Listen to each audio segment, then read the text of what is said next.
we too will be the collectors of that extra energy that's sent out to the universe. That's going to make you stop and think. Along as when you make sure you water your plants on a daily basis, thank you very much. Anger in the public, anger in politics. Simple words are prayers for action. Doctors are horrible at using words that set you up. Oh my goodness, that's a heart attack waiting to happen. You've got arteries that are so close, they're ready to burst. And those are things that they say straight to your face. That's a prayer without them knowing it. That is a word that creates action. They are so powerful. When you go into surgery, do this for me. Make sure that you tell your surgeon you only want positive things said. I am a perfect example, and I will share this with you. I am a perfect example of two surgeons, two ways, two thought processes.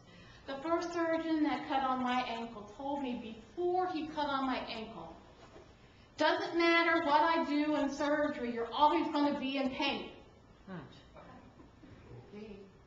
You're always going to be in pain, and from God to his ears to mine. That's how I took it. I was always going to be in pain.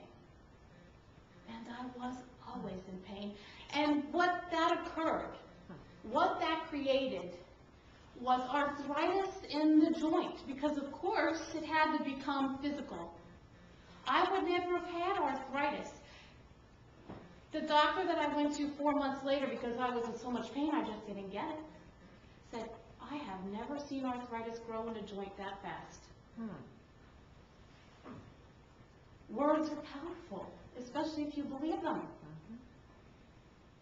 Tell your surgeons, even during surgery, because they have proven that our auditory senses are well and good when we're under the knife. It's the only sense that remains working. We hear things when we're in surgery. Oh, it's smelling also? I was corrected. Smelling also. Our sense of smell, our sense of hearing. Wide awake. So if they say to each other that you're not going to heal well, you heard that. And you might not even know why you're not healing well. But that's what occurred. The second surgeon I went to, he told me that everybody heals from his surgeries. I would be fine by 1 year's time. Yes. And 1 year to the date, I was fine because I could get behind that belief.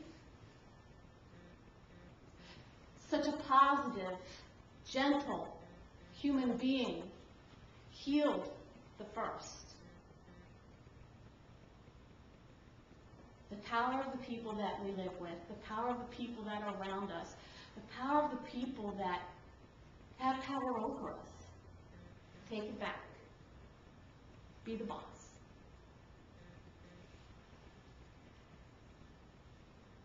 If you ask for something specific, make sure that you really want it. There was a gentleman, the story of this gentleman, where all he wanted to do was be a writer. All he wanted to do. And he worked at this for 30 years. And after the 30 years, he went home to his mom and he said, I just don't get it. I can't publish a book to save my life. All my books are going out. I'm getting back notices that said I'm a very promising writer. They just can't publish it now. They just can't see themselves publishing it now. I just don't understand. his mom said to him, "Oh, I'm so glad. I have been praying all these years that you give up writing. It's not the thing for you to do, because writers tell family secrets." Her fear, her prayer was louder than his desire and belief in himself. Guess who got answered?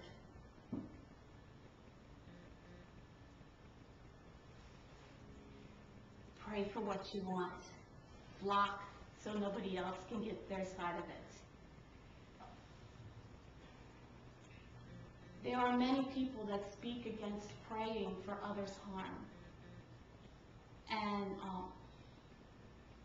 that's out there, that people pray for people's harm. Well, driving, road rage is one way.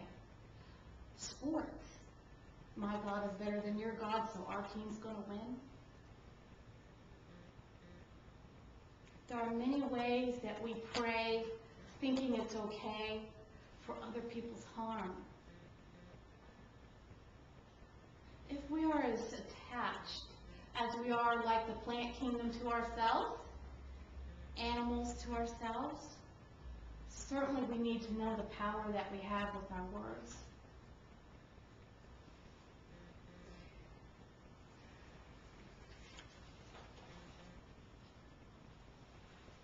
The difference between the writer and his mom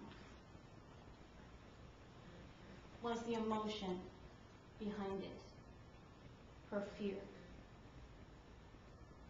And certainly we need to recognize that when we send out an intent, the thing that will be answered is the emotion that is there, not the spoken word. I want to win $1 million. If the emotion underneath that is, but I'm poor, you're going to get the I'm poor and not the $1 million.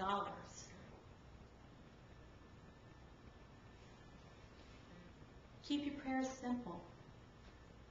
If you ask that the cancer be removed, you want all the cells to go, and that is answered, then the person could pass. Cells need to be working in their own way. Keep your prayers simple. Don't be specific when you're asking for someone's help. Watch your intent. Become that other person. Learn to meditate so you can close off those extraneous little tiny thoughts that go floating through. Learn empathy. The power that we have, the communion that we have with all things, not just plants and animals, but all things that have cells, electrons, neurons, anything, is there for us to be able to transform this world.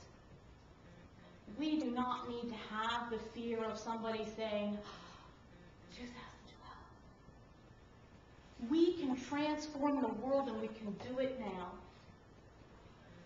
We are all connected, and we have that power, and that is available to us. We just need to get on the same page and have the same thoughts, that all be harmonious, that we are all living in peace. They say that there has to be the equilibrium of both negative and positive. We're still working on the balance.